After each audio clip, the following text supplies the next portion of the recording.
So, some of the biggest turning points in my journey, it started by saying, nope, taking a look and saying, nope, that's not me. Nope, nope, nope, nope, nope.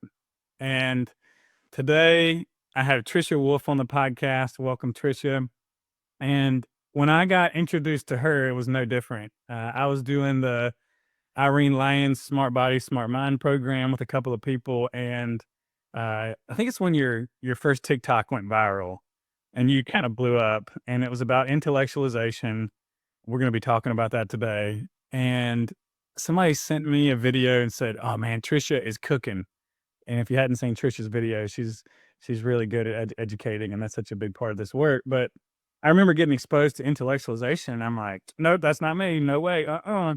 But by the time the third video came around, I was like, "Oh my god!" I was reaching out to Trisha to work with somebody in her office, um, and could see that I was stuck in therapy. The thing that got me was, um, I felt like I was hanging on to my therapist because, um, I would feel bad to leave her or something like that, and I felt like I was outpacing her in therapy to where I was teaching is what it kinda felt like. Um, but anyways, I love the intellectualization conversation. I'm so excited to share this with you guys. Trisha, welcome to the show. I So would happy to be. I would love to start by sharing, how did you come to this work? Like what got you to recognize what it is to be a intellectualizer in these different predictive patterns, and to where you are now sharing and educating on this work? Absolutely. Yeah. So it often surprises people that I actually started my career working in finance. So I worked for a major multinational bank, and I worked there for about 9 years and always just kind of felt like a little dissatisfied. I was thinking about becoming a teacher. And then I went through a really big traumatic loss in my life. And there was a lot of grief and pain and anger and things that came up that I honestly had no idea how to be with because who knew? I had never felt a feeling before. I didn't. But when this happened and I was going through all of this, a couple of months went by and my doctor at the time said, "I don't know that you're doing so well. Do you think you might want to consider going to therapy?" And I'm like, "No, my family thinks shrinks, right? Like, what are you going to do with them?" But I said, I'll do it as a favor to the doctor. So I ended up going to see this wonderful, wonderful practitioner who was a somatic experiencing person. And gosh, after like 6 sessions, I was surprised to find out that I had a body. I had no idea. Really thought my body existed to kind of carry around my brain. And I'd say, like, a couple months after that, I was like, this is actually life changing. I mean, it was big, it was hard, it was scary, but no one in my life had ever taught me how to feel emotions, how to be connected to my body. And I really wasn't sure that I liked it. There were many times I begged my therapist to give me back my freeze. Please, give me back I my get freeze. that. She wouldn't. Um, Definitely.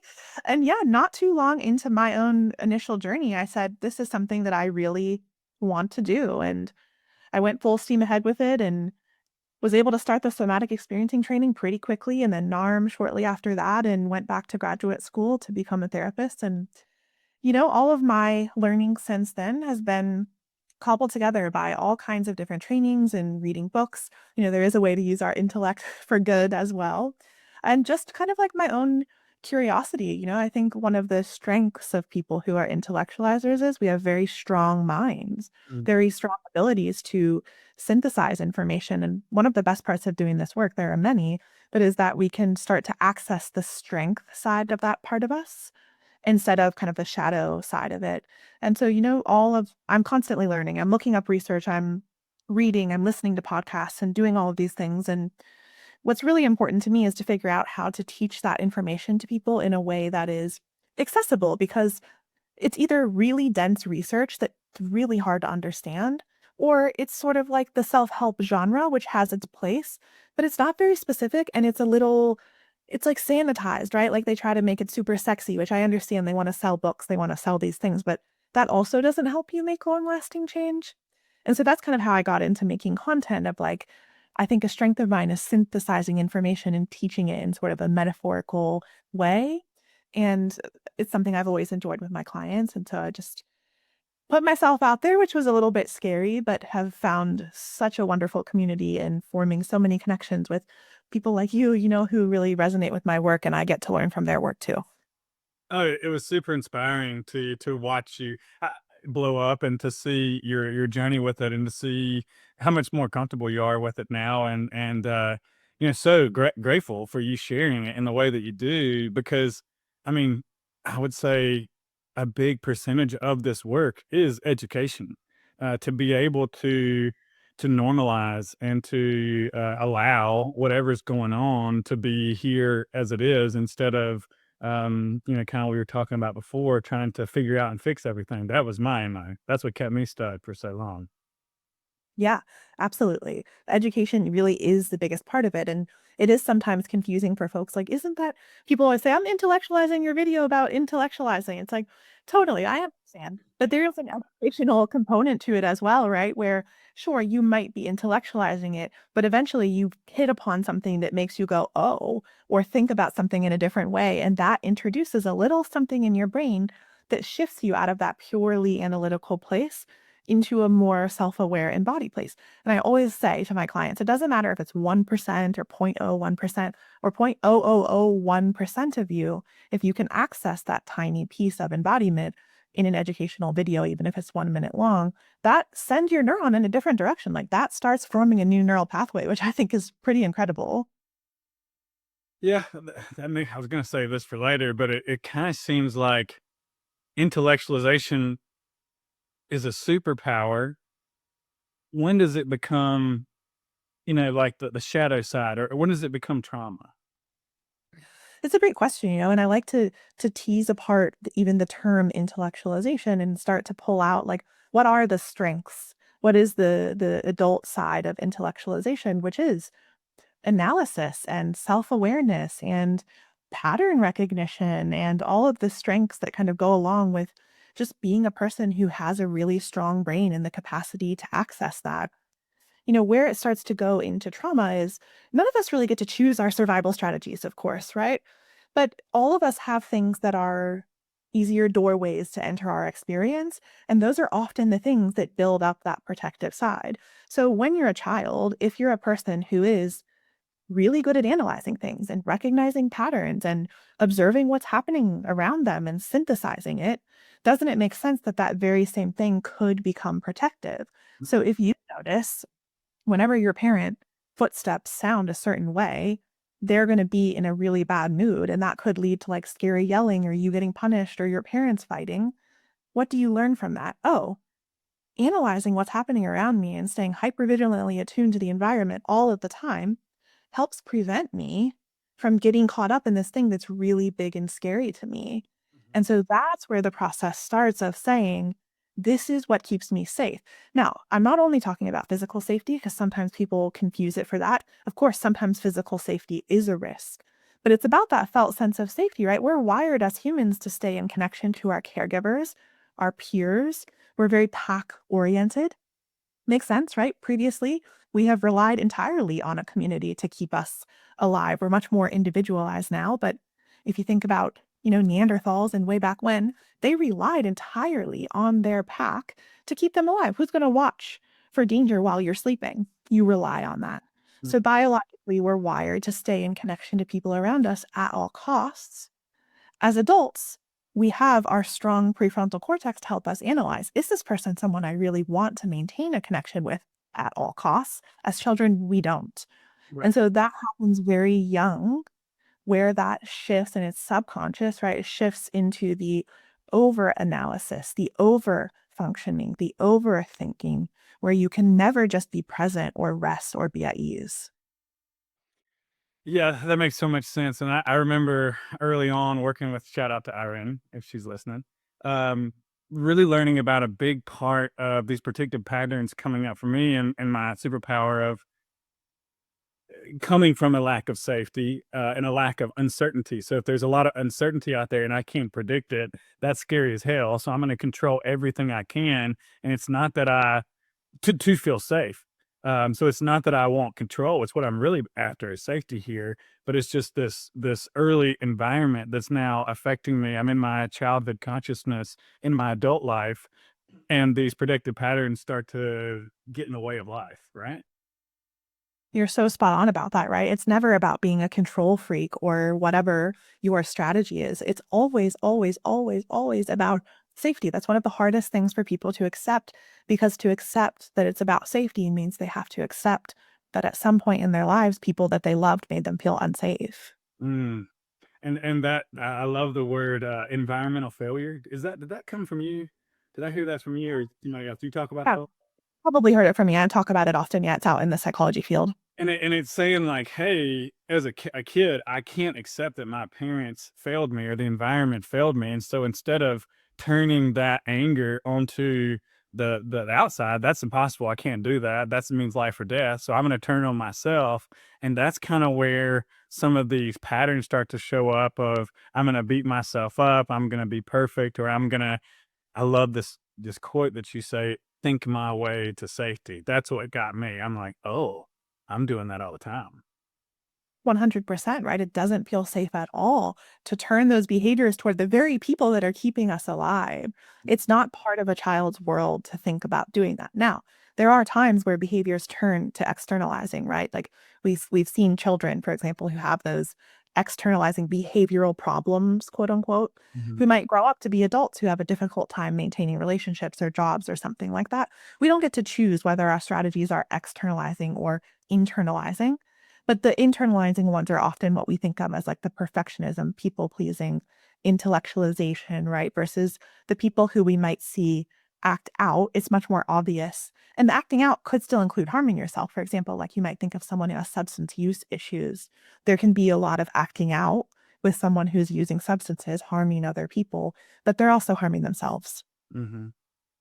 So you mentioned internal patterns would be the people pleasing, the intellectual. What are the external patterns?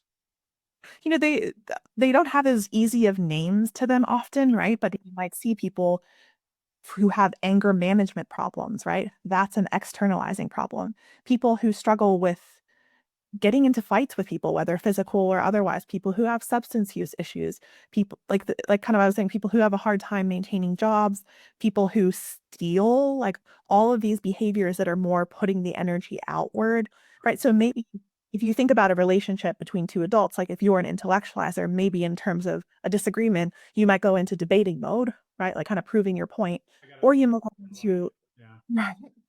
Or you might go into freeze mode where you back away. But a person who's an externalizer might go into anger mode or even physical violence, like punching walls or throwing things or something like that, because all of that energy is just so intolerable. There's nowhere for it to go. Plus, genetics play a role. And so it kind of goes out in that vitriolic, violent, it looks much more antisocial versus internalizing behaviors often appear pro-social. They aren't actually, but they appear pro-social. We get lauded for them, right?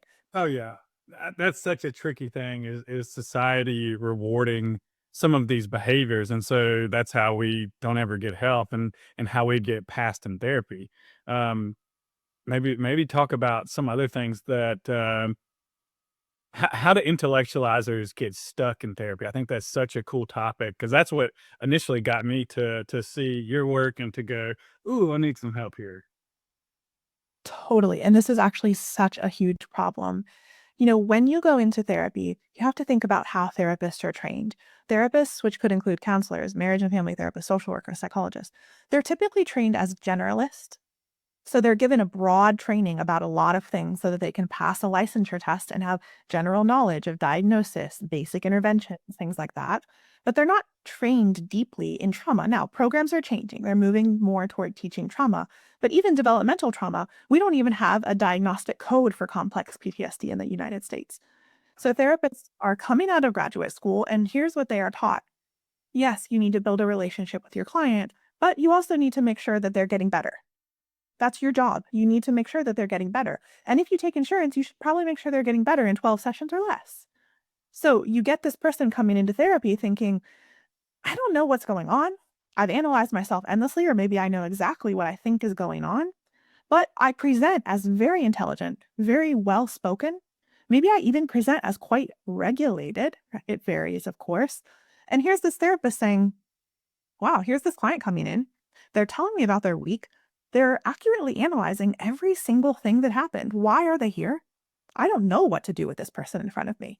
Right. And so that could push on the therapist pattern of like, my job is to help them.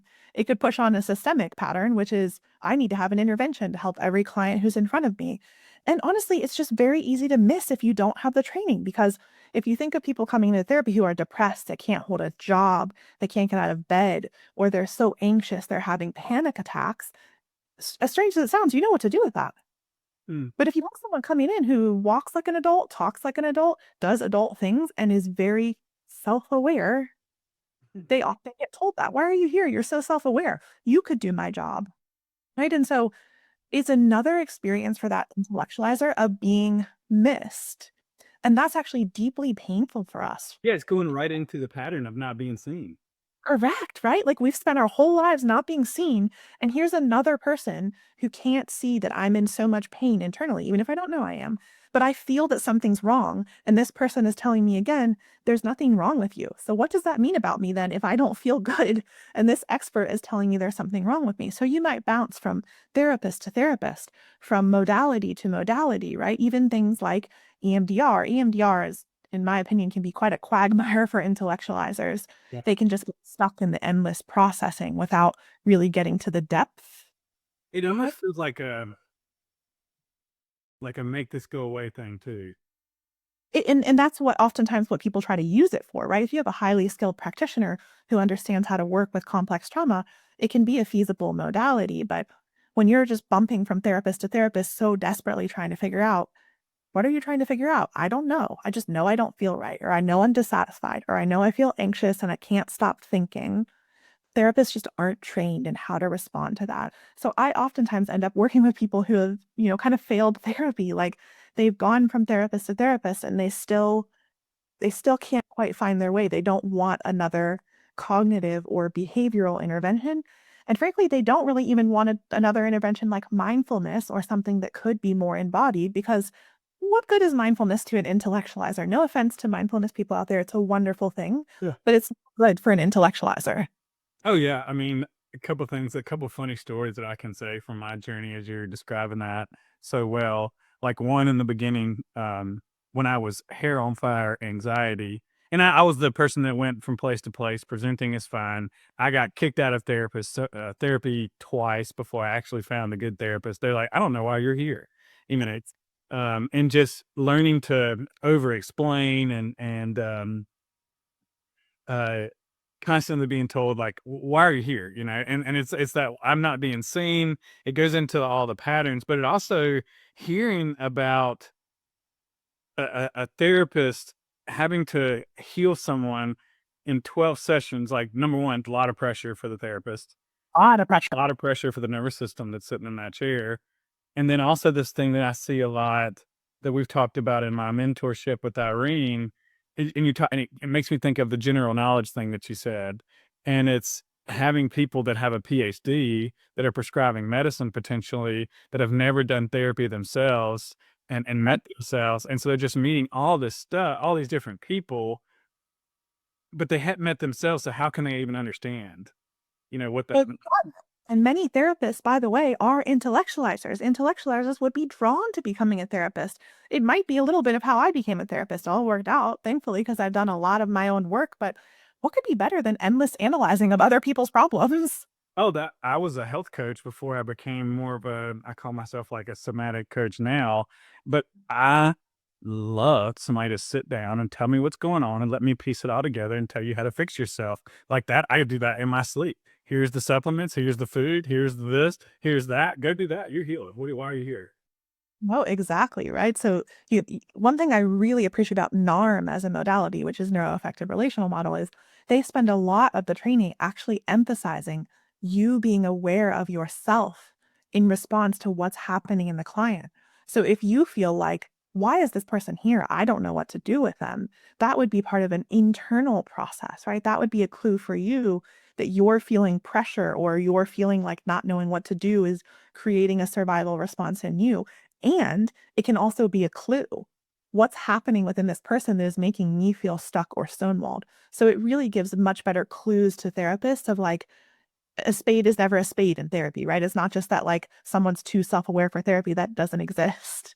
It's like there's something else happening in the room. And as you said, it requires the therapist being aware of their patterns as well. And very rare for graduate schools to require therapists to go to therapy anymore. Yeah, and that ultimately becomes like the magic sauce is being in this quantum environment and allowing whatever's going to happen to show up. And I find myself, like we kind of talked about before, if I try to figure it out and fix it, and I bring that old pattern because I feel maybe uncomfortable with where to start, it was a first session. Well, then that's when I'm putting pressure on the client. I'm going into my patterns, and I'm missing the moment that is all the beauty, all the doors that you would say, the mind, the body, the emotions, the sensations. Absolutely, 100%, right? Because a lot of times they talk about how therapy is about the relationship, and therapy is very much about the relationship. But speaking of quantum, right, quantum physics, what is one of the really important pieces of this idea of quantum physics is that the idea that an observation can change an outcome. Okay. Right? When you are in therapy, it's not just about the relationship, it's about being observed, being reflected to, being attuned to from a person who can see what's happening and reflect it back to you so that you can see. That's the like mirror of therapy, right? And we know like the really famous experience in quantum physics is the little photons, or I don't know exactly what they were observing, but when they were observed, they behaved differently than when they weren't. Right? So that's why in all of my work, if there were one clue to everything, it's observation is the answer. Noticing is the work. Tricky for intellectualizers because we're not talking about analytical noticing, but observation is what allows us to change our brain in the therapist and in the client. I love that. So how do we notice that we're analyzing, and how do we go into being the observer? It's a great question. To answer back, there's to start, many people aren't safe enough. They might not have a strong enough felt sense of safety to even get to the analyzing or to the observing, which is why therapy is a great spot for that, right? Because you have someone who can lend their nervous system and lend their brain to reflect back to you. Like, I noticed when you just told me that thing that happened last week, it seemed like something was really upsetting in that. You told me the story, I felt a strong reaction to it. And you kind of glossed it over and went back to this next thing or what was really happening in the moment. You started analyzing it. Did you notice that? And they might say, oh, it wasn't that big of a deal. And I might reflect back to them like, it seems like it's a big deal because you're here telling me about it, right? So ideally, you have someone to kind of lend that to you. But if you don't, it's okay. You can still do this. But oftentimes you start doing it retroactively after the fact. The more you do it after the fact, the closer and closer you can get to doing it in the moment because you start building that pathway in your brain of self awareness observation versus intellectualization. So let's say I'm going through my day or even my week, and I get to the weekend and I'm like, whew, I am actually extremely exhausted. And as I sit down, I'm realizing I think I might also be like really tense. My chest is tense, my shoulders are tense. I'm feeling so burned out. All I want to do is lay in bed all weekend. Clues, clues. Those aren't ways to feel when you're feeling good, right? So if I were to notice those clues, and maybe you don't notice your body, maybe you just say, I'm stressed out, I want to cancel all my weekend plans and rot in bed on TikTok, also clues. Yeah. Pause and look back and say, what was really happening this week? And you might say, oh, nothing. It was a typical week. If this was my client, I would say, a typical week. Okay, well, start me out then. Kind of start me out on Monday. Tell me what you did this week. And you might be telling about your week. Oh, I did this, I did that. Oh, and then on Tuesday night, is my birthday. Oh, it's your birthday. What did you do for your birthday? Oh, my partner and I went out to dinner. Oh, wow. How was that? Well, we went to this restaurant that he's really been wanting to try, and we had dinner and then we came home. It's like, oh, okay. Did you have a nice time? And it's like, well, it just, the restaurant, I wasn't that keen about it. It's like, that might seem really simple. It might not seem like a big deal. But I'm kind of thinking, oh, huh. You said it was just a normal week, but it was your birthday? Like, that's kind of a big thing to happen in a week. You went to dinner with your partner took you to this restaurant that he really wanted to try. In the past, you've kind of said some things to me about how you get stressed in those moments. I wonder if, like, really, was there something happening there? And it's like an invitation, right? So you're looking back and you're thinking, I'm looking back and the only thing I other than one this week was my birthday. wow, I realized since my birthday, I think I've been holding all of this tension because some part of me is feeling really angry about what happened in that moment, but I don't want to start a fight with my partner. Right. And so this whole week, I've been analyzing subconsciously or consciously. I've been endlessly tearing it apart with friends. Why would he choose an apart like this that he likes? You know, like he knew I wanted to try this other place, or he didn't even bring me flowers, whatever the thing might be. You're tearing it apart with friends. You're trying to figure it all out, but you're not really sitting with what happened, which is a moment where you didn't feel seen. So actively after the fact, when we get clues in our body or in our behaviors that something has happened, we kind of want to back our way through and say, what happened? Now I kind of blew up an example here, right? But like, was there a moment when you had a disagreement? Was there a moment when something made you anxious? Did you have a big presentation at work? Like, and sometimes it can be something even smaller than that. Like maybe in the morning, this is an example I always use. You went to get a coffee, you watched the barista make your drink with oat milk instead of dairy milk. You want dairy milk. Dilemma. What Mhm. do you do?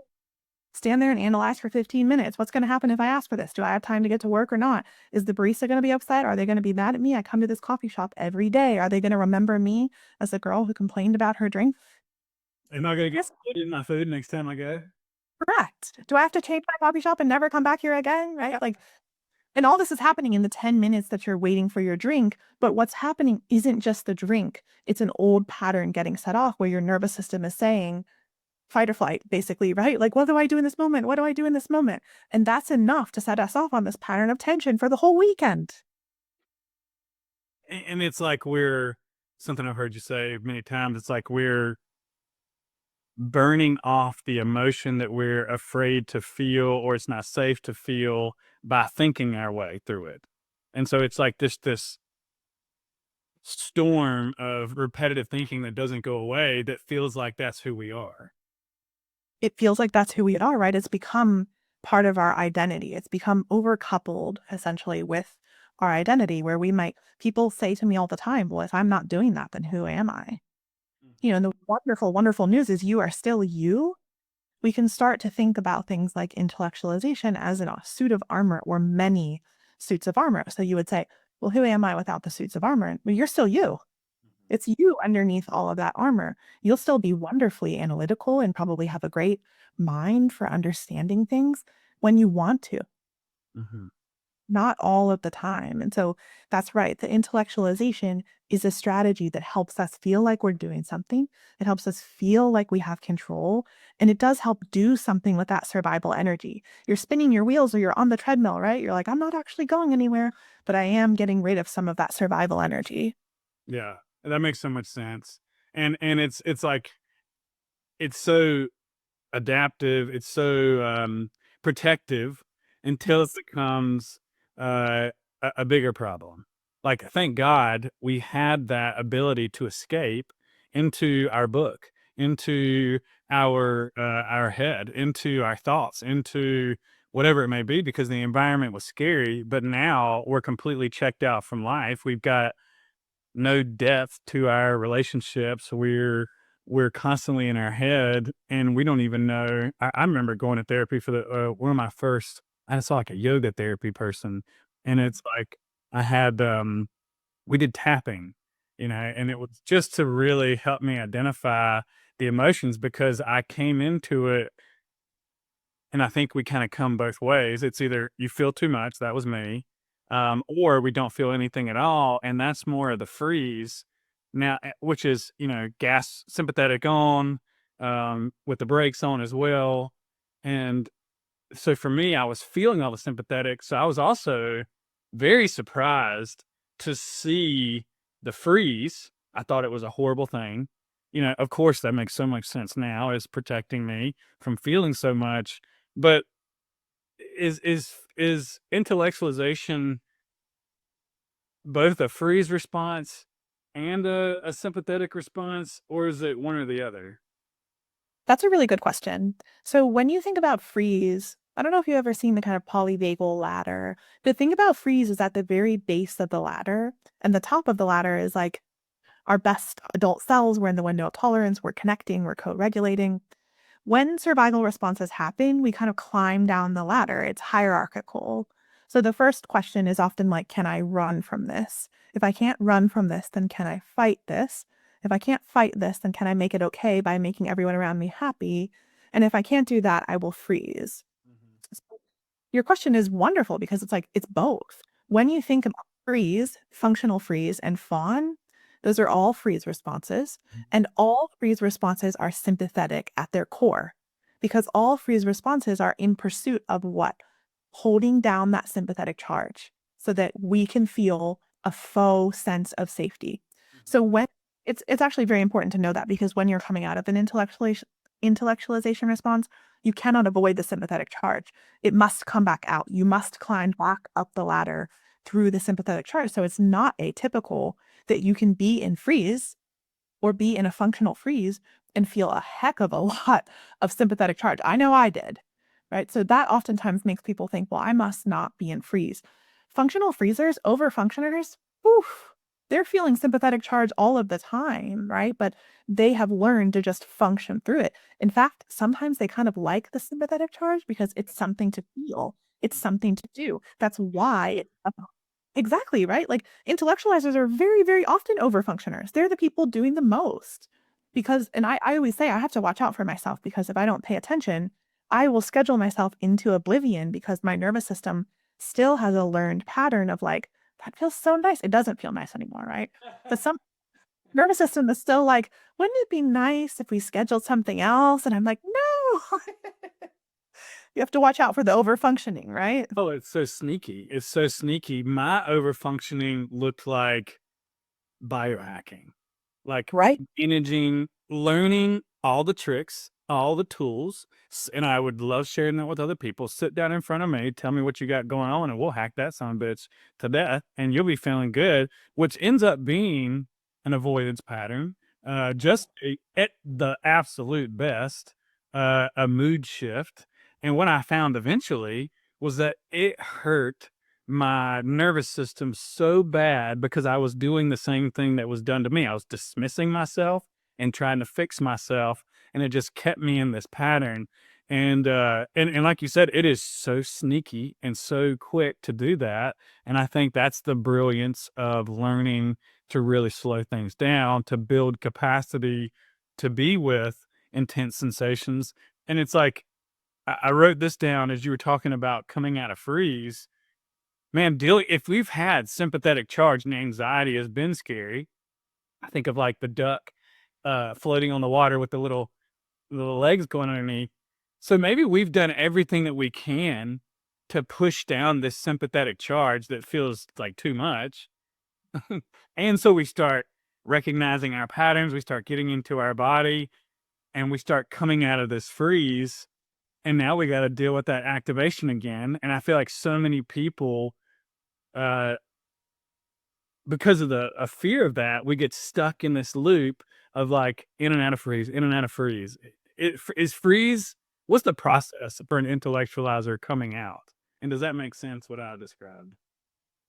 It makes perfect sense because that is the exact moment in my therapy where I was in my own journey where I was like, I don't know if I want to do this anymore, because like all of a sudden, and I would always be a person who identified as anxious, so I always had the like tension, the jaw gritting, the really pronounced SCM muscle, right?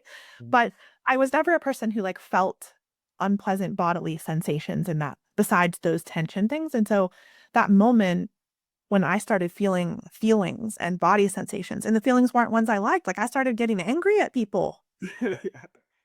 What? I don't know what to do with that, right? Like, I mean, sadness is tolerable, because sadness for me was like a safe default emotion. If you're sad, people will comfort you, but angry, not safe at all.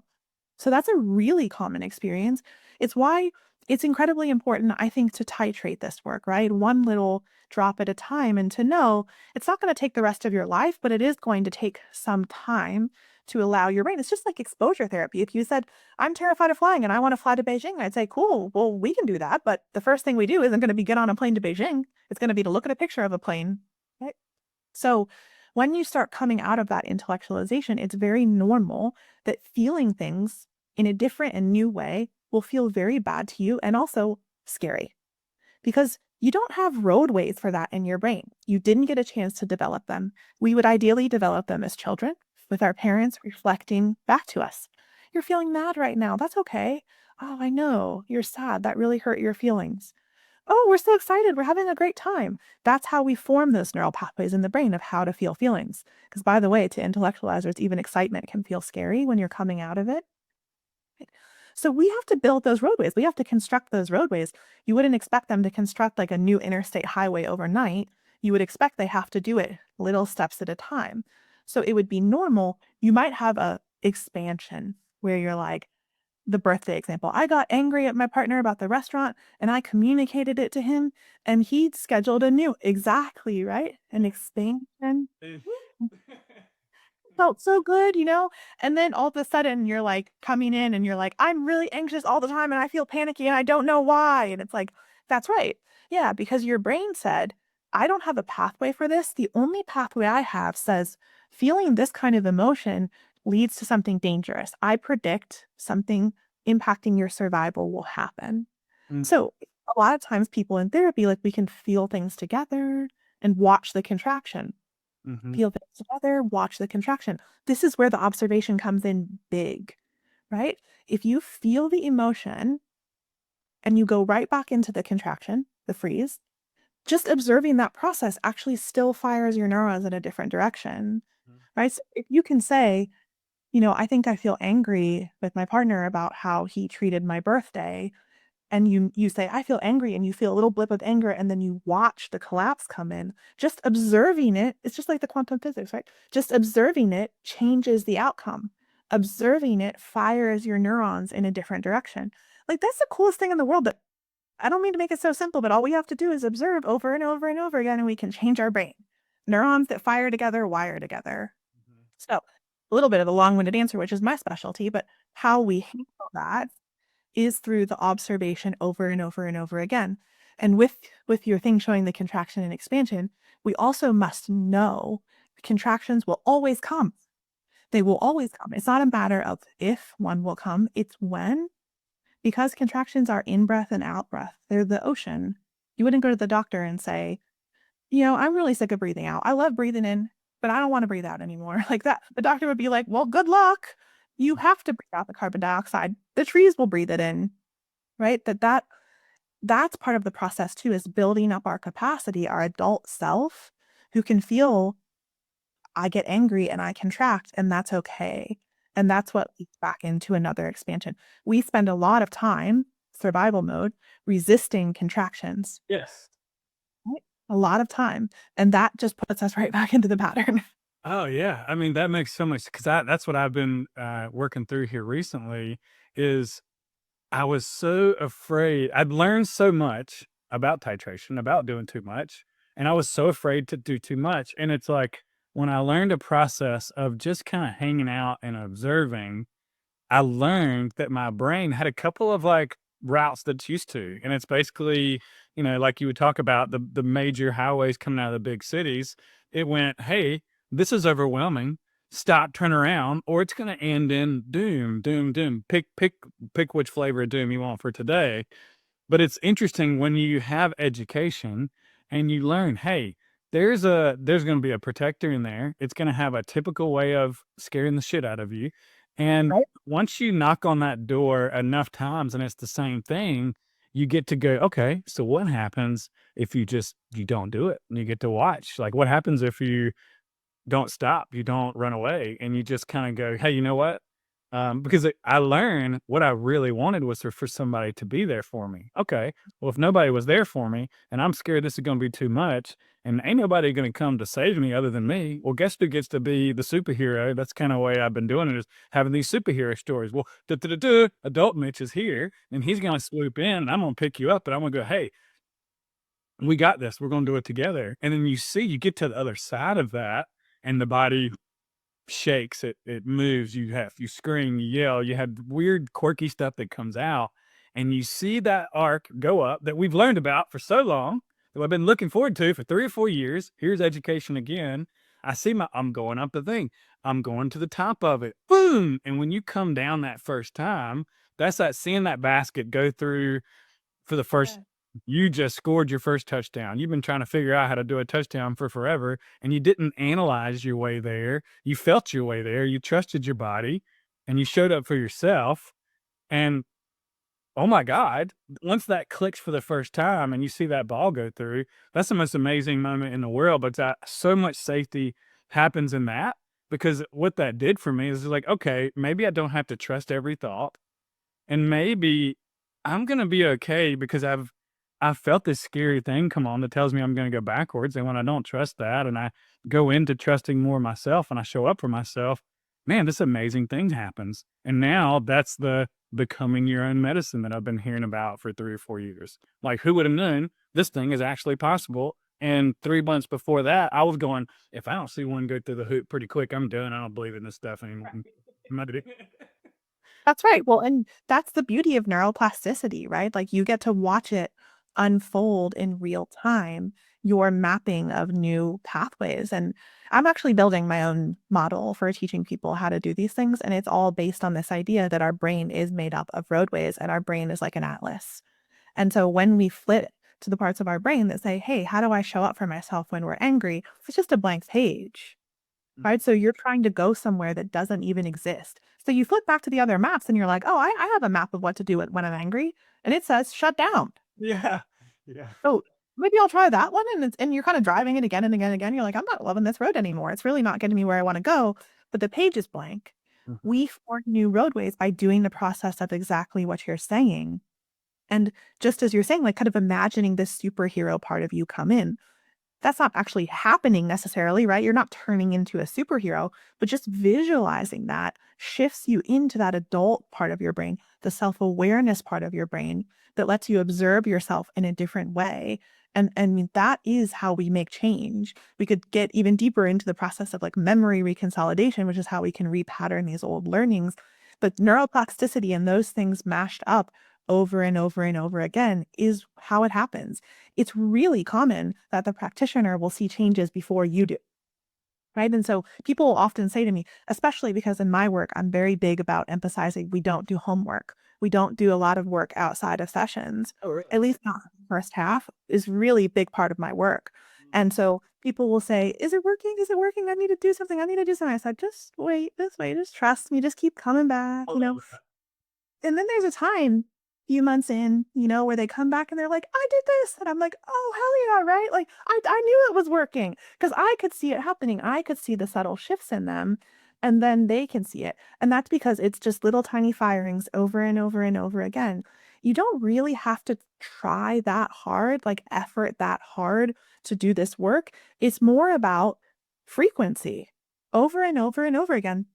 That's the titration of somatic work, right? Like in somatic work, in my opinion, grounded, embodied somatic work, you should not be efforting very hard. You should be doing very small titrations frequently. Mhm. That's the same in working with the brain. And that makes me think of this try and efforting. I wanna know what's the gap, because that's what I was doing for so long, and maybe it's just as I say that, it's like a lack of safety, a lack of trust of moving through this. But if it's like I was voraciously, is that the word? Learning so much. Like, I did all the courses, all the books, all the things, and I would show up and do the work, and it would blow me out of my socks, and I would be so fatigued and in collapse for months at a time. So, the only explanation, actually, Irene sent me something, shout out to Irene again, over the weekend explaining to that from her SC. I'm not, remembering it now, but it's kinda like global high sensitization and something I said to you before, which is we got on, which was like learning past my capacity, Yes, my nervous absolutely. capacity to experience and feel these big boulders coming out of my nervous system. What's going on there? Is that common? Oh my gosh. Yes, absolutely. Right. So going back to my atlas analogy for just a moment. So imagine you're doing all this learning, you're efforting, you're doing all these things. Well, sure, you're building neural pathways. That's the way the brain works, right? So there's maps in there, there's roads in there that say, here's all these learnings. The problem is you have theoretically built them on the map, right? You've drawn them, but they don't exist to drive down. So when you get in your car and you're like, I see it. Look, here's this highway that goes to this place I want to go feel better.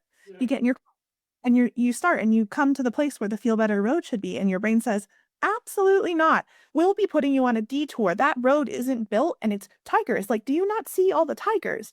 And so that's when like collapse, fatigue, self-criticism, somehow you just magically get too busy, right? Like all of those things are detours from the brain saying, no, that road is dangerous. The bridge is out. You may have drawn it on your map, but we're not letting you go there. Mm, okay.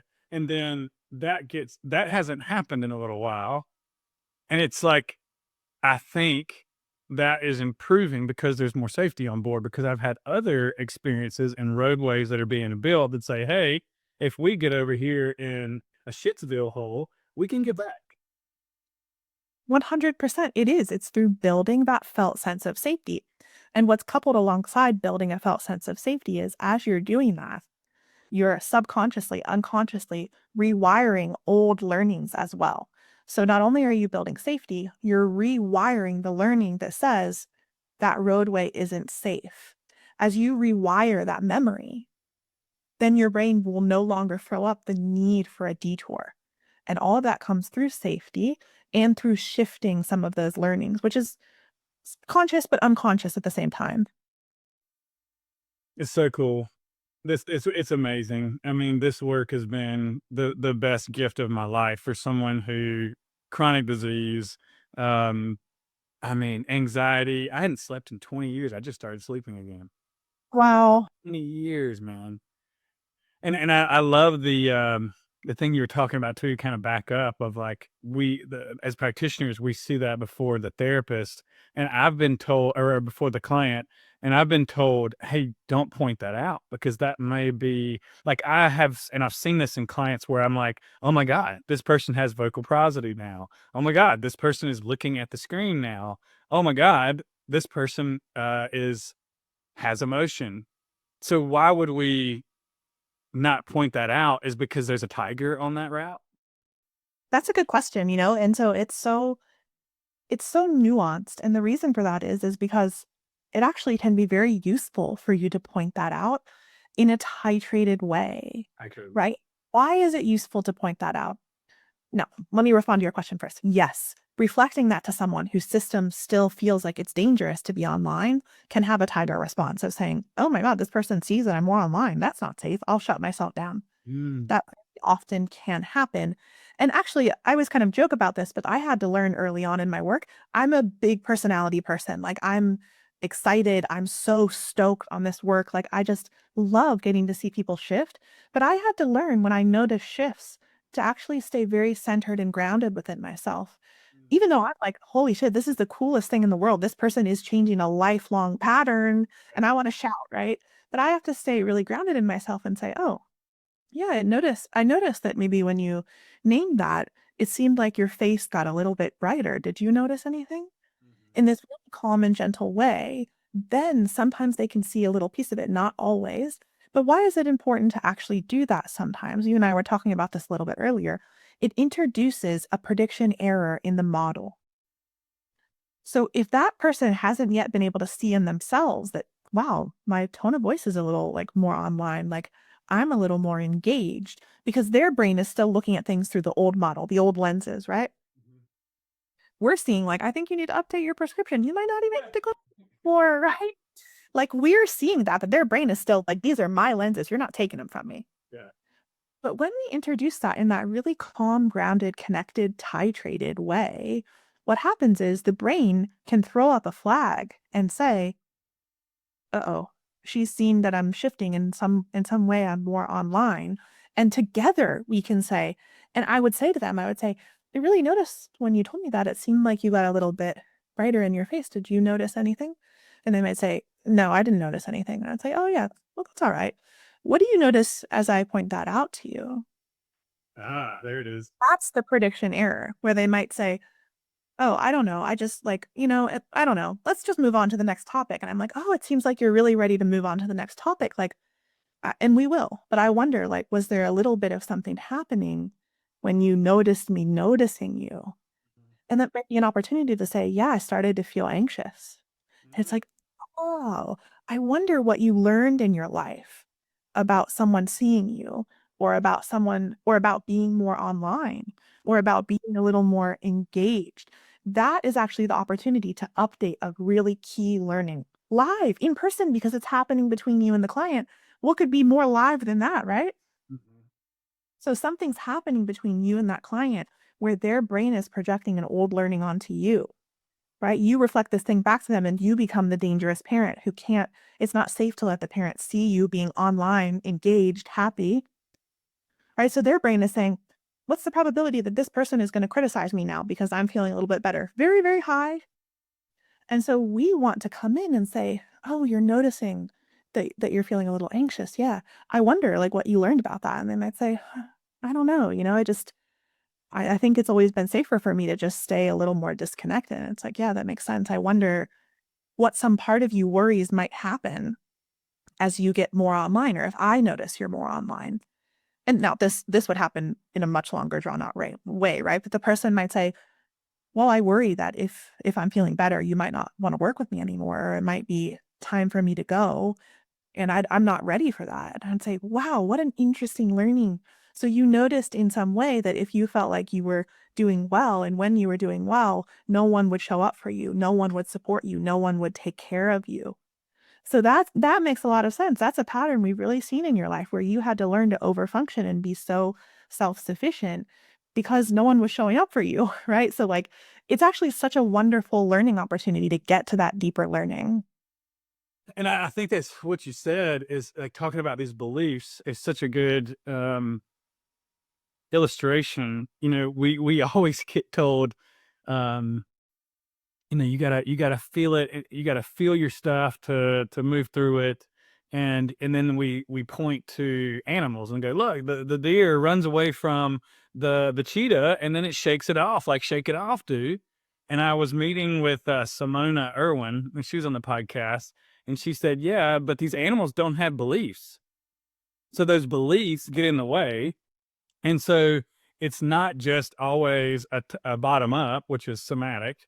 There's also the top down that has to come in because if we don't aren't able to feel our needs and our beliefs, then then there's constantly like a subconscious tiger that's in the way of us getting to what we want. And so I love I always ask people like, what's your experience with the war between bottom up and top down, and how do you feel about all that? Wow, you introduced one of my favorite topics because I feel really, really passionately about this. I dislike so strongly the divide that has been created. You know, when I first started doing somatic work, it was not the thing. It was not it. Everyone looked at me like I was cuckoo bananas, right? Like, I mean, there were people who were in the somatic world, of course, but in modern everyday work, no one knew about the nervous system. No one knew about any of these things. And so I got a lot of pretty negative comments from colleagues who were like, this is woo woo, whatever, despite, of course, me presenting all the research to them, but it's neither here nor there, where they were this sense of like, no, and this is post ACEs study where everyone in the world should know that the mind impacts the body. But something has taken off in the last 5 or so years where the nervous system has become the thing. Yeah. It's in everything. And so now the divide actually goes the opposite way, Mhm. where there's this idea and rhetoric that somatic work is the only way. Yep. I was And I'm sorry to whoever I said that to over the past year. I'm learning too. I've been there myself. I've been there myself in my early work where I thought, to heck with the top down stuff, right? But what I've come to learn through all of my research, both read and conducted, is that it's not enough to only approach the body and it's not enough to only approach the mind. They are both enacting things on us all of the time. And so we must address both of them. I have to admit, and I hope this doesn't offend anyone who listens to your podcast, but I get quite triggered when I see videos and podcasts of people saying all you have to do is stretch your hips to release your trauma. Like it makes me want to scream because it is so untrue. It is so untrue. You know, and it's so predatory because people who have a lot of trauma are going to think, okay, this is all I have to do. And then maybe they do it and they sob and they have this catharsis. Does that change your pattern in any way? I doubt it. I doubt it. Now, I'm a somatic practitioner. I deeply love somatics, but it is impossible to address one without the other. And to be honest with you, for intellectualizers, starting with the top down, the brain doorway. I kind of think of it as a trinity. We have thoughts, emotions, and body sensations. And sitting in the middle is behaviors. Those affect all three. Mm. Someone coming in who is an intellectualizer, to try to start with the body sensation doorway is going to be beyond activating for them. Now, I'm speaking broadly. It's different for everyone. Beyond activating? Beyond activating. Yeah, right? Like they're coming in and they're thinking, I don't know what this person wants me to do. And of course, you can do all the coaching in the world. It's like learning a new language. It's okay if it feels weird or clunky. But I will tell you, I have some people who I've worked with for years and years and years and years and years before they could ever track their body. I adore them. They're some of my favorite people to work with. But I used to use this exercise a lot when I first started working, where if people couldn't really track their body, I would ask them, okay, imagine you go to the grocery store, you get your two favorite ice creams or whatever it is you like to eat. Take them home, sit down with the two of them. Which one do you want to eat? And how do you know? Love it. Or which restaurant, right? Like which restaurant? And I would literally have people who say, I don't know. I would choose the one that's closer. I would choose the one that's cheaper. Like they have no access to their body whatsoever because they are so deeply in protection and so deeply in freeze. And because they never got reflected to them from people of like how to be with their body and emotions, that it took years. And I will tell you, I have wonderful like success stories of people who left my work living so fully in their life and so embodied, who I never did somatic work with. Really? That's interesting. Yeah, right? Somatic work is wonderful and it changed my life, but honestly, it doesn't have to be for everyone. And the other thing is, it kind of goes, you can do somatic work without doing somatic work, Mhm. right? But I will always say, and this shocks people who know me from the somatic world, I'm cognitive till the day I die. Like that's how I understand the world. That's how I make sense out of things. And guess what? I still know my body's there. I still track my body. But I'm going to tell you the truth, which is in times of regulation, I'm never going body first. That's just not the way I The thought comes, the way I think about it now is I'm about to say it comes from the brain and you feel it in the body, but the emotional body's going to feel it before the brain does. No, which one feels it first? a lot of theories about that. Yeah. There's a lot of theories about that. Now, in fact, I just wrote my dissertation on this topic, right? So, like, I have a lot of thoughts on this information that it's actually critically important to not ignore the body because there are theories that say the body feels it first and then the mind gets it. There are theories that say the mind gets it and sent it to the body. The fact is, the communication between the mind and body is bidirectional. And so we must eventually, in some way, address the interoceptive system, which is the system that lets us track our sensations, because that's the line of communication. It's like the party line between the mind and the body. But we don't always have to address it strictly through doing what you might think of as traditional somatic work. Mhm. There are other ways of getting curious about it that can invoke that interoceptive system without making people feel like they have to process their trauma somatically, which is valid for a lot of people. Mhm. So it's really fascinating to think about because you can actually teach people how to do somatic reappraisal, which means reframing the experience that is happening without like really saying, where do you feel that in your body? Right. Which can be really triggering for people, like really, really triggering. And I love like we talked about this before. It's moving from this black or white, it has to be this way to it's multidimensional.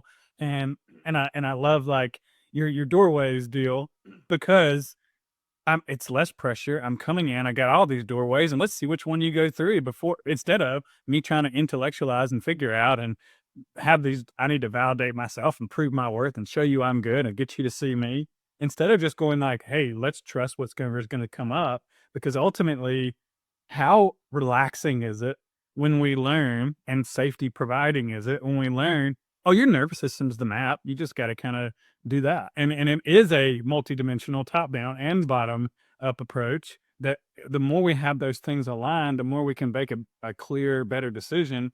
But I also, as you're saying this, I'm thinking, well, which part of the mind is online right now? Is it the adult self or is it the child? That happened to me this morning as I was processing some stuff that happened yesterday with my wife because I had done so much. I know so much about myself now that I noticed that I'm saying I don't want to do this thing because it's too much. It was I, trigger and the wound is opening up and I'm going to my default, Or is this truly overwhelming and it's not something I want to engage with? And that takes some freaking time, I feel like. 100% and such good learning because something I've noticed is that people who are intellectualizers can even intellectualize tracking the body if you can believe it, right? It can become, as you're naming, just another strategy, which by the way is really hard if you have autoimmune or autoinflammatory or any kind of body stuff going on. And then this happened to me, honestly. You learn track the body, nervous system regulation, track the body, nervous system regulation. What do I do when my body is constantly in pain? And I say to myself, I'm incredibly dysregulated. My body is so out of whack. I have tension everywhere. I'm doing damage to myself every single day. Boy, that's not helping me get a lot more regulated, is it? So instead, you look at programs like Primal Trust and like pain reprocessing therapy and things like that. It's all about changing what? Not just tracking the body, but how you relate to what's happening in your body. And so there are many, I mean, I've worked with a lot of people who've done the Primal Trust program who don't dig doing one-on-one somatic work with me, but what they appreciate is learning how to change the way they relate. That's somatic reappraisal. Change the way they relate to what's happening in their body, and cognitive reappraisal, where you change the way you relate to what's happening in your mind. So you could notice, wow, I do this with myself all the time. Like you said, overwhelm, right? I'll say to myself, I'm feeling really anxious right now. That's a story. Yeah. I'm talking with my body and I see what's actually happening. It's like, oh, I have a lot of sensation in my chest, and that's a place historically I felt a lot of anxiety. Really good at tracking my body. I must be feeling anxious. Wait a second. Am I feeling anxious? Is something happening right now that I'm actively feeling anxious about? And it's like, no, not really. And it's like, whoa, could I be feeling excited? Yeah. Yeah. Could I be feeling vitality or life force? Or could I just be feeling general every day, like something going on? Right. So, and I'm not saying that's not part of somatic work, but it's so important to look at the story alongside. So it's very much not black or white. However, black or white sells, right? Yeah, yeah, yeah. I mean, it's way easier to say like this is it. I always say if you've got an illness, and this is the mf'er of this work is if you've got an illness, people are taking this work and watering it down. And they got something to sell you, and next thing you know, you're doing lymphatic work and jumping around doing tai chi, thinking you're going to get healed, and then you go into your, and then you don't see that happen, and you go in your pattern, and you're the person that quits or walks away because this is supposed to be the answer. I don't know how it took me 20 years of going through personal development to find this work. It's like the hardest thing to find, I feel like. It is. It is the hardest thing to find because there's Good this work. right. That's Right. fine. It's really hard. I mean, and I agree because I I have spent a lot of time and energy to get to this place where I can offer this work, and am so thankful that I have found someone who can offer this work to me. But that was a long road to find the person who could offer this work to me. Like I've also gone through like plenty of therapists, because it's just not. I feel like you have to do the work to be able to do this work. I know that sounds sort of like one and then the other, but it's not possible to hold the nuance in this way and show up in this way if you haven't done your own healing work. Back to therapists who haven't gone to therapy, right? Like it's something that I frankly get very activated about on social media. And I don't mean activated as a problem, but that we live in a world that makes us need to like we're hooked in all the time. And so we want to hook people in. The algorithm rewards black and white thinking on all sides of every spectrum. And so if, we get scared, our patterns come up and we feel like if I want to make a living, if I want people to see my work, I have to make it sound big and extreme and important, right? And so I really think it creates further like isolation and individualization, and people end up in this way where they're so collapsed and they're like, I've spent money on all these programs, I feel worse than ever, what do I do? I really feel so strongly about the content that I make. I spend so much time thinking about what I want to say really intentionally because I want people to feel the hope. My gosh, there's so much hope in neuroplasticity and in repatterning the way our nervous system works. But I don't want to give the idea that it's simple. I don't want to give the idea that it's impossible, but I want people to understand like you can do this work. There are actually clear steps to do this work, but you must be willing to be in the process. And that is so hard for that child part of us that is just longing and longing and longing for someone or something to fix us and help us.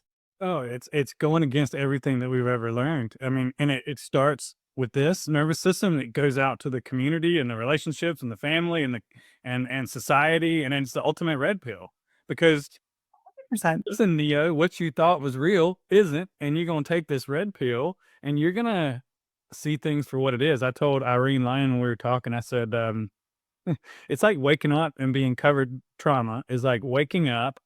And maybe this is just like when you're finally aware of it, like maybe you're sensing the freeze or all the scary stuff that comes up when we start to come out of that. But we wake up one day and we've got dog poo all over smeared on our entire body.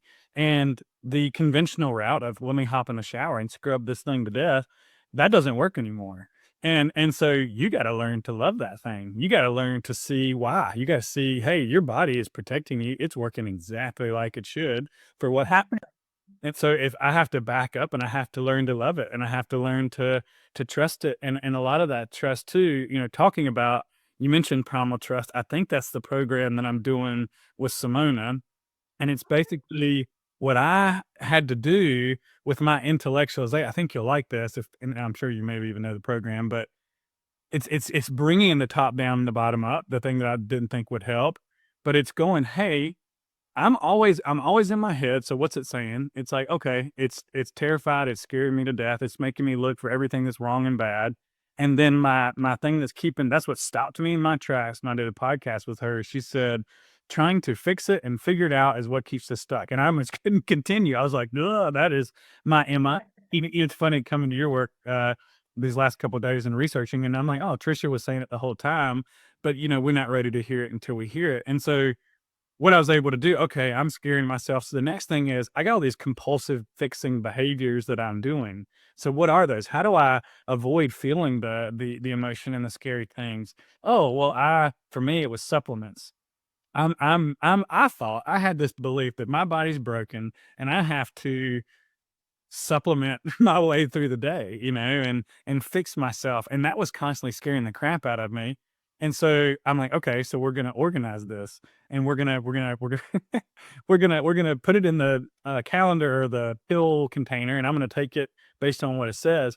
And I've heard you say this as well. That's when my body freaked out, and I had to. But with the education, I go, hey, I know this is gonna come, and so when that fear comes, then I'm gonna go sit with it and I'm gonna work with it. And that's how I finally got to the other side or started to get more safety on board. But it's so funny that the top down came in and became what really helped and allowed me to feel safe feeling again. Yes. That you're spot on. I mean, that's something I really, really love about the Primal Trust program. I've done the program and work with people who do the program, is they do integrate both components because personally, I would say I don't think you can do a full healing, whatever that means, if that's possible, right?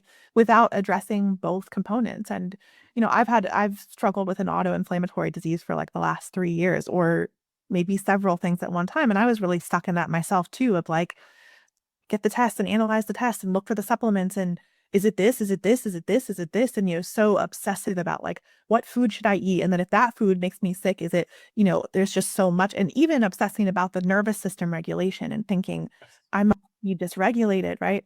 And it wasn't until I could come into recognizing like maybe there is something happening in my nervous system and in the environment and in my body, but there's also a way that I'm relating to the symptoms, right? I'm relating to the symptoms as this problem to be controlled. Yes. And instead, I can start to understand there's something happening, but I can notice what's happening and I can be with it. And I don't have to be terrified about it. And I can trust myself that I can be with whatever's happening, that I can titrate my own experience. And I just want to be crystal clear. Like, I don't want to act like this is a magic trick because, as I said, that's something that really triggers me when people do that. But it was a key piece in my ongoing work of being well in this world is how I relate to things. And I use this example a lot because part of my, problem is a digestive problem, like a MCAS, if you're familiar, right? Where it's like your body rejects all foods. Like you can just be allergic to anything and have no rhyme or reason for it. That chocolate is Yes, is that what you're saying? mhm, Right. Yeah. mast cell activation, like histamines, Doing that stuff. yeah, Yeah. big nervous system components in that, right? So like I chocolate is a huge trigger for me. And I was using this example of this was before I had put this all together. I went to dinner for my birthday at one of my favorite restaurants back home with my friends and everyone I love. And they just have this flourless chocolate cake that is like a standard in my life through high school, like, just like like an important place for me, an important food for like celebrating. And I was like, I'm gonna get the chocolate cake. It's my birthday. I'm here with everyone I love. And I enjoyed the cake so much, and everyone else enjoyed the cake too. I didn't get sick at all. Right. And I just think that's so demonstrative of what happens when we're relating to things in a different way. Well, that's exactly what I wanted to freaking ask you. Like, so let's talk about, and we'll try to wrap this thing up because I know me and you could go for a day. I love nerding out with you, and thank you so much for everything you share. It's been freaking awesome. What's the difference between a neuroplastic symptom and a real symptom? It's sort of question. It's a question for the ages, right? Like it's a question for the ages. I love thinking about this, and not necessarily in an intellectualization way, but genuinely being curious about this, because I think it's a both and, right? Like we may never know the answer to things like that. There are people on the far extremes that say everything is from like, it's all because of the way you're relating to it. People who might think you could heal any disease or disorder from changing the way you relate to it in your body, and people on the far end of the spectrum that will hear what I say about chocolate cake and say, you're crazy, right? But what I can say is the way we relate to things always plays a role. The science bears this out.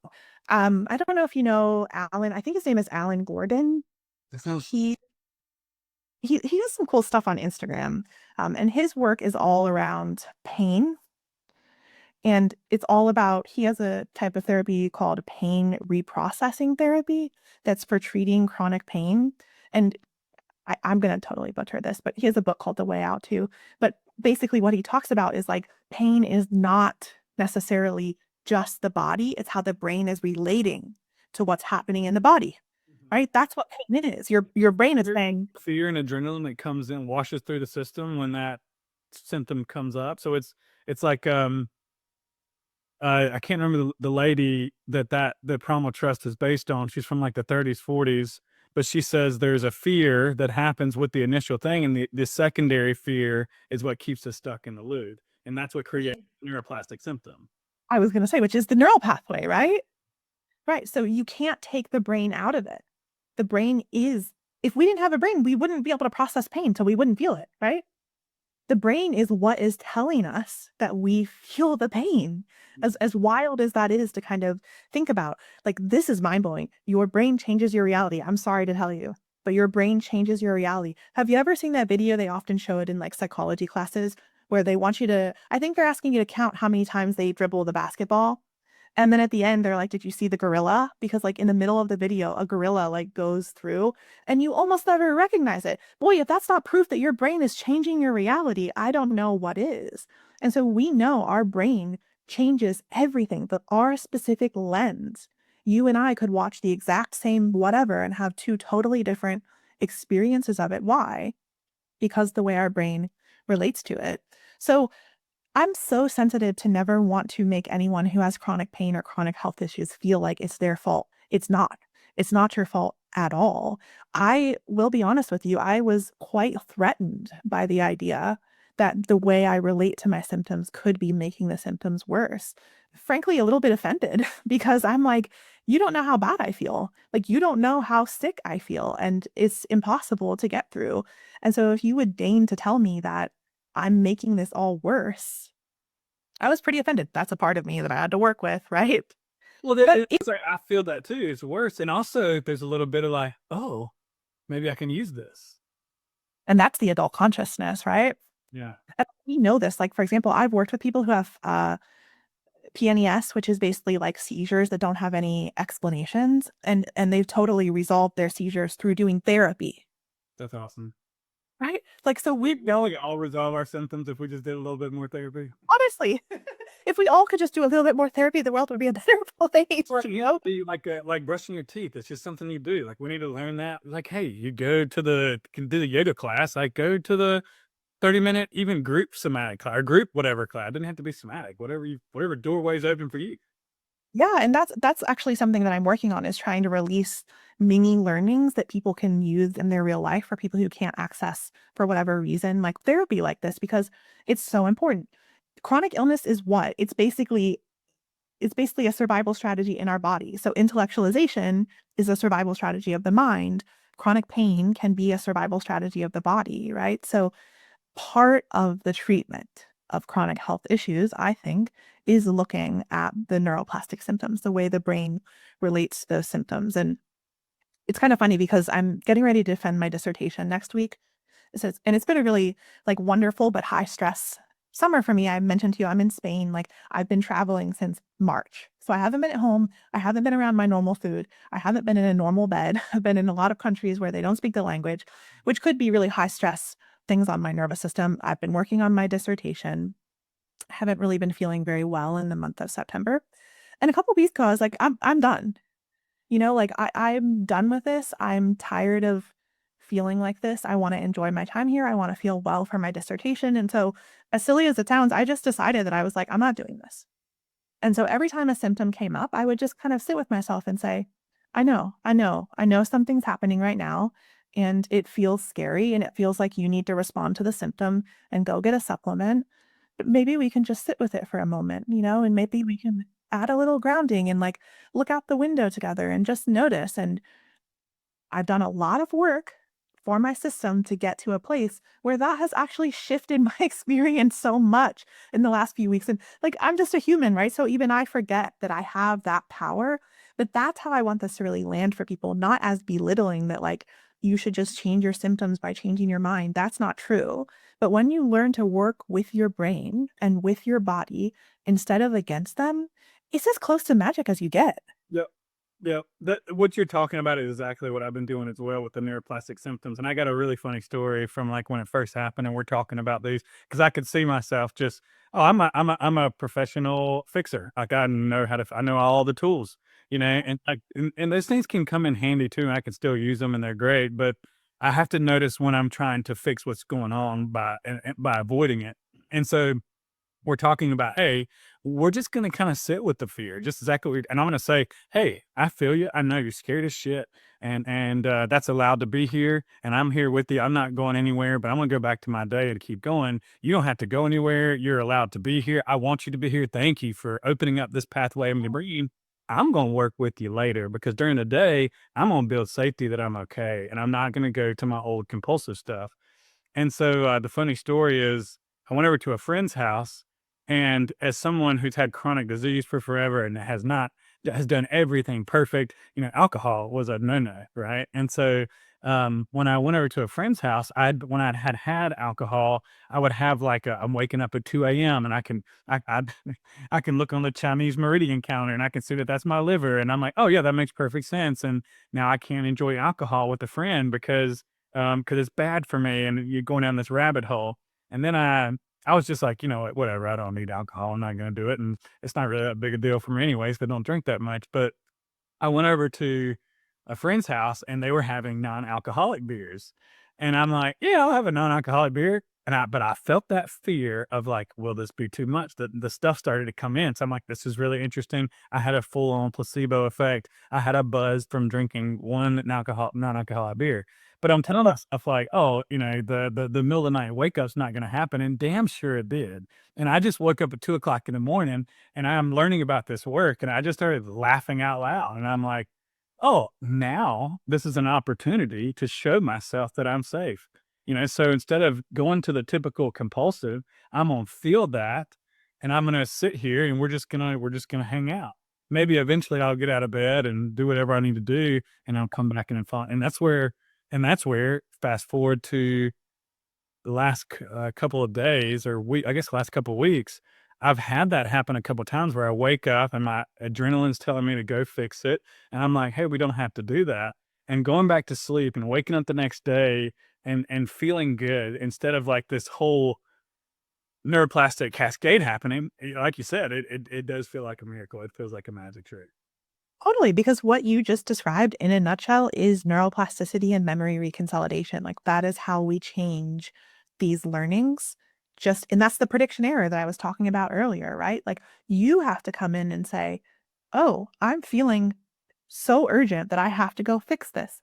Is this actually an emergency? And then you get to say, it's not an emergency, right? I play around with this with myself all the time. And there's a really cool therapist on TikTok who talks about sleep. Who is it?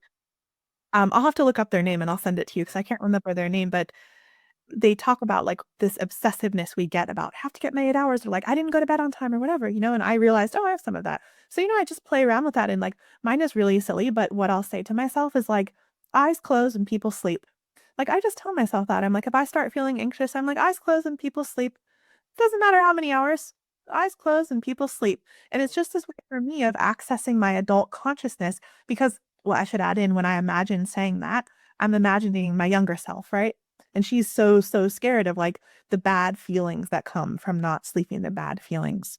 Oh yeah. So This seemed the same doctor that I just heard about that helped me so much because basically what he said was like, hey, think about your mind and throw in the nervous system as well. When you wake up in the middle of the night, whatever woke us up, whatever jarred you, and I don't know if you, I'm sure you've experienced this with the ripping out of sleep, oh yeah. you, the free stuff coming up. Um, well, what happened is out of our control. And we know that if we don't get sleep tonight, the body resets. Now, that was a big belief that I had to overcome for 20 years. I thought that was possible, so I'm like, okay. He said, but what he said is, hey, the snow globe got shaken up. And the more you're going to feed those thoughts of fear with what's going to happen, I don't want to feel good. I don't like feeling bad, blah, blah, blah. I got to control everything. That's just shaking the globe back up. But I'm learning to, hey, that's a thought, let it go. That's a story, let it go. And that's what's kind of kept me feeling okay and able to go back to sleep for the first time in 20 freaking years is going kind of the similar thing. You said eyes closed and people sleep. Mine is, hey, don't shake this globe. And if we shake the globe, we're going to go out and sit on the couch. And I'll let the globe just I'll sit there and watch you. And I'll go, hey, I can feel you getting hot and sweating. And I got education. I know this is what the nervous system does. I know I know the pathway for healing is open, and I'm like, this is a huge opportunity for healing now instead of this scary moment. And it actually happened last night. I felt like, um, so I woke up, felt the urgency, went on the couch, had all the sweat and different things coming out, eventually felt tired, went and laid down, woke up, did my practice, and what was there, and I can feel the heat going in my body right now. What was there, what I thought was there was this fear of sleep, but there's this whole other thing of all these memories of sleep throughout my life. It was like a daisy chain, like boom, boom, boom, boom. It kept taking you down, down, down. And I have not cried. I mean, I love to cry. I know that it's stress hormones coming out of the body. I'm cheering myself on. But that was a big one, and it's like, it feels like most of them are pretty small. Most of them are pretty titrated, but this was like a big thing coming out of my system. That's why we got on the call in the beginning, and I'm like, "What did I just say?" Because I'm spaced out, and my system's kind of reorganizing itself a little bit. That's right. And you never know like what's gonna come up, but if the globe gets shaken, the globe will settle again. Mm. Right? Like I'm excited because like unwittingly, I don't mean unwittingly because you don't what I mean is you probably don't know this is what you're talking about, but everything you're saying is about mismatches and prediction errors. That's exactly like I really think you could reduce down the big portion of all of this transformational work to this process where you're creating prediction errors for yourself, right? And that's as silly as my saying is, that's a prediction error for me. My prediction is I won't sleep and I'll feel very bad tomorrow. There's a 99% probability of that per my brain. But when I say eyes closed and people sleep, what I mean is there's also a chance I will. I'll sleep again. Sleep always comes. It doesn't always come when I want it to come, but trying to get it there isn't going to get it there any faster, right? So what happens is if my brain says, uh-oh, I woke up at 2 a.m., my favorite time as well, right? 99.9% probability that I will not go back to sleep. I'll be up for the day and I'm going to be anxious and in a bad mood and cranky. When I say, boy, that makes sense that I feel that way. You know, there's a part of me that gets really scared that I'm not going to be feeling good tomorrow. And when I don't feel good, that's a trigger for me. Okay. Well, what I know to be true self is it makes sense that you're scared, but eyes do close and people do sleep and will sleep again. The brain says, wait a second. It kind of holds both up and it says 99.9% chance we're not going to sleep and feel really bad tomorrow. But you're telling me people sleep? Yeah. And so when you give yourself that active inference where you're watching it, your brain will literally reorganize the data. And it will say, put this into the data model. Oh, well, now there's only a 99.2% chance that we won't sleep and feel really bad tomorrow. It reminds me of Byron Katie's work, fits in there nicely too. So it's like when you're doing this and you're questioning these two things, it's like, well, now we bring in a little bottom up. How does it feel when I believe that? Right. You're like, oh God, okay, that's really good information. Well, what if I like trust that I'm gonna be okay and we went with that instead, even if I'm not gonna sleep. I'll trust that I'll get it again. It's like tears, grief. I'm like, okay, so we're on to something here. And so now we're using both systems like we are talking about. 100%. Who would I be without that thought is the opportunity for a prediction error in Byron Katie's work, right? Like, who would I be without that thought? That's like, so we're reading Unlocking the Emotional Based Brain right now in the book club, as you know. And that book is all about memory reconsolidation. It doesn't fully go into the prediction model. If I were to write my book, I would talk about the prediction model, and memory reconsolidation is a part of that. You don't really need to understand all of these terms to understand that allowing your brain to see the old thing and the new thing at the same time and feel safe when you do it is the mechanism, the it's like the Ohio State University, they trademarked that's where I go to school. They trademarked the V, and I'm trademarking the transformational method of all therapy. And the book actually goes into in detail at the end, IFS, somatic experiencing, AEDP, all of those things. The process by which they make change is this. And it's true for the body too. So maybe I'm sure through somatic work, pendulation, right? So pendulation is like one of my favorite things to do with people who are seeing me to do somatic work. Pendulation is a prediction error. When you say, wow, you're feeling anxious all over your body, is there any place where you might notice it like 1% less? And they say, and I'm always joking. I'm like, look at the tip of your pinky, look at your baby toe. And they say, well, maybe my feet feel it just like 1% less. And it's like, oh, okay. Is it okay if we just hang out just for a moment in your feet? And even if you get drawn back into the anxiety, it's all right. Just see if you can find your way back. That's literally a prediction error. What you're literally doing is allowing the brain to say, oh, I'm not 100% anxious. I'm 92% anxious. That's not as an emergency as I thought. And so it updates the data model. Like that's what pendulation is.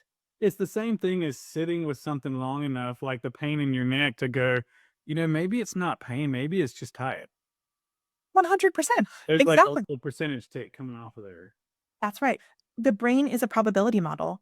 Mm. And so you don't want your brain to be making probability like predictions without your input, right? Because the brain left unchecked only cares about survival. If you want to live a life of a fulfilled embodied person, you have to be the one noticing the brain and changing the model. Otherwise, well, there's a saying, and it's like, it's not a 100% accurate saying, but the idea comes across that Jung said, until you make the unconscious conscious, it will direct your life and you'll call it fate. It's like saying whether you believe it's true or not, it is. That's right. And we act like, oh, this happened to me. It's fate. I can't do anything about this. And it's like, no, it is a data model. It is all the past things that you have experienced synthesized into data that your brain uses to predict what's going to happen. There's a whole model around this. It's called a Bayesian model. John Bayes, a very famous statistician, if you can believe, created this model of how we predict things in probability and statistics that also we found out is how the brain works. It's Yeah, just and that came in so handy in primitive times when I the bear chased me away when I went to this side of the woods, but now and so I avoid that area. And I feel like that's who I am, is the bear avoider. And now we had something scary that freaked us out, and now that's constantly in our awareness, triggering, opening up this pathway that the bear is chasing me all the time. And so we have to really bring in education and awareness to question that, to show that, hey, that's just your brain. trying to keep you safe, that it came up with the wrong decision, and we got to teach the brain. And it sounds like, man, this work seems so hard because we're literally rewiring the brain and nervous system, and that seems so impossible. And now, the more I get into it, I'm like, it's actually pretty innate and pretty simple. Like I was explaining to my mom, she's 65 years old with this work, and she's saying, "I'm 65 years old." I'm like, and this is the most human thing that we do. And you can learn, like, people are always doing, and I've seen this in myself so many times, the thing that they're asking for, they're doing little bits of it. And it's like, that's where it just, hey, actually, you're doing it here, here, and here. And here's some tools to bring in some more awareness. And let's teach the brain that it doesn't have to do this. You just named something so important, which is every single person I've ever worked with and every single person I ever know is already doing the thing they want to do. They just don't realize it because the brain is filtering it out, right? The brain is only focused on the bears and the tigers. They're not noticing, like, oh, so you're coming into therapy and you're telling me if you have a need, the whole world will implode and everyone will abandon you. Okay. Interesting. Is there ever a moment where you've had a need and the world hasn't imploded? And they're like, no. I'm like, never. Never. Oh, interesting. Well, you did reach out to me and indicated that you would like to see me, which is kind of expressing the need.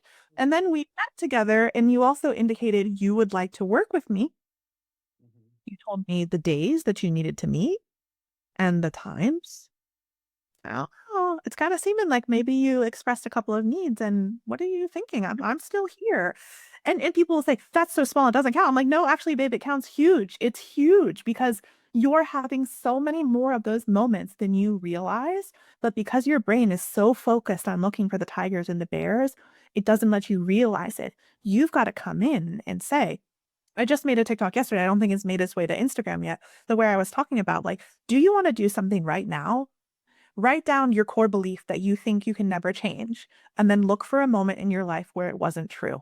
No matter how small it was, it doesn't matter if it's the example I just gave, but notice if you can find a moment where the world didn't collapse, the world didn't implode, no one hated you, no one screamed at you, no one criticized you, and you had a need. You set a boundary. Because what does setting a boundary really mean? Setting a boundary could be setting a boundary with yourself. Yeah. So it's so cool because exactly what you said is true. We're already doing it. But when you observe it, that's how you build the pathway, right? The glimmer, is that a glimmer? Glimmer is a perfect example of that. Why are glimmers so useful? Because you're basically microdosing safety, Yeah. That's how right? I And so do it too. I think it's always a microdose. That all makes the most sense to me. that's right. Everything is a microdose, right? So when you're like glimmers, people will kind of brush off and say, "Oh, it's not a big deal." And it's like you can microdose safety all day long, and your brain is eventually going to learn that it is safe to be safe. That is one of the most titrated ways to allow that pathway to form. So actually, it's really impactful. The same as resourcing in somatic work. Intellectualizers always want to come at me and say, that's just a distraction. Absolutely not. Resourcing is helping to build a neural pathway of safety around feeling good, This is which what so I need to be with this intense sensation. that's exactly right. Yeah. And it's like That's so quick to shame those as well. Oh, very quick, So and that's just clues, right? Like if I do resourcing with someone and they jump to something shame, which is very common, or they jump to like, well, it feels good, but it's just a distraction. I know that somewhere in their system, they learned it wasn't safe to feel good. It wasn't safe to be online. It wasn't safe to enjoy. It wasn't safe to be unprotected. So it's so much more revealing than you could ever imagine. Yeah, and that's me with cannabis. Like I shamed myself for that for so long. And I would hear even mentors say, people who smoke cannabis cannot heal. And that pissed me off so bad. And then I've learned enough times. I'm like, it helps me feel my body, helps me feel more comfortable in my body. Some of my best connections with myself have been through that. And I know I don't need it all the time now. I know that it's a tool that I can use at the end of the day to relax, and I can take the shame out of it. And it's like, that's why I love this work so much, is because when we're sick and we're healing, we're so dependent on everybody to tell us what to do. I was that dude. And I realized I can't tell you what to do anymore. I don't want to tell you what to do. And man, it takes the pressure off me too. But it's more about How do you feel about it? Is that something that's a resource for you? We're different. Let them have it. So I'm less about absolutes, becoming more accepting. Who would ever have thought that? Uh, and, and being multidimensional instead of this black or white, it's got to be this one way. Like that was a big. That's one. That's a whole nother conversation. But I guess Yeah, you're I'm I'm starting to come to a little bit of a close here because me and you would go all day long. So absolutely. let's shift. Thank you so much for coming on. This has been an incredible conversation. I know people are going to love it. Tell us, other than being in Spain and taking a little sabbatical, what are you up to? What's on the horizon? What are you interested in right now? And where can people find you? Absolutely, yes. Well, I'm leading my book club on Substack, which is just always an ongoing thing. And so what I do is I take these big clinical or self-help books and I read them and create a podcast for people to translate it. So you don't even have to read the book really, but it's a way of just making it so much more accessible because you might read a self-help book, but are you actually integrating it? Are you actually applying it and using it in your life? Most of the time, no. So that's one place I really love putting my energy because it's kind of taking the intellectualization out of self-help and making it more applicable. So that's one of my big ones. I also have a couple classes I'm doing. I've got my 5 steps to change, which if you enjoyed the things we talked about today, it's basically that model, the prediction error model in a simple way to apply. So I've got that coming up and a little mini retreat for women who are intellectualizers, which is one of my favorite groups to work with. To just really get unstuck together and move forward. So those are the main things coming up in 2025. I am excited in 2026 though, because I had a dream a long time ago about something called the trauma school. And it was going to be this place where people could come and learn and engage in a way that made sense for them, that was accessible and affordable, but really nuanced and important and realistic. And I feel so passionately about it because I love my work, but also it's not accessible for everyone, right? Like it's just for time, for money, for all these reasons, one-on-one individual work isn't accessible, or you're doing individual work, but what are you doing for the rest of the week or weeks when you're outside of that? So I'm building my trauma school, and that's where I'm going to be releasing all of these mini learnings and my model that I'm building. A lot of the content that I make on TikTok is sort of it's sound bites for social media, right? Like people's attention span isn't much over 90 seconds, but that's where I'm going to be doing a little more long form how to apply it content. So I'm really excited about that. Oh, well, I can't wait for that. I can vouch for your book club and your one of my favorite people to learn from in the space for sure. If you watch some um, Trisha's stuff and you feel like that's not you at first, you want to turn away from it. That's okay. Just come back and watch it a second time. And as those lenses change and our perception change, it's so crazy how we can digest this work a little bit more, and you certainly make that easy for people. Thank you so much for coming on, Miss Trisha. This has been awesome. Would like to get you on again next year and talk about some of this stuff as you're getting further down the line in the retreats and the classes, the book clubs, and the trauma school. That sounds really awesome. So just thank you so much for the information that you shared. Thanks for joining me today, and good luck out there. Good luck in Spain. Absolutely. Thank you so much. It was such a joy to be here, and thanks for nerding out with me. Absolutely, anytime.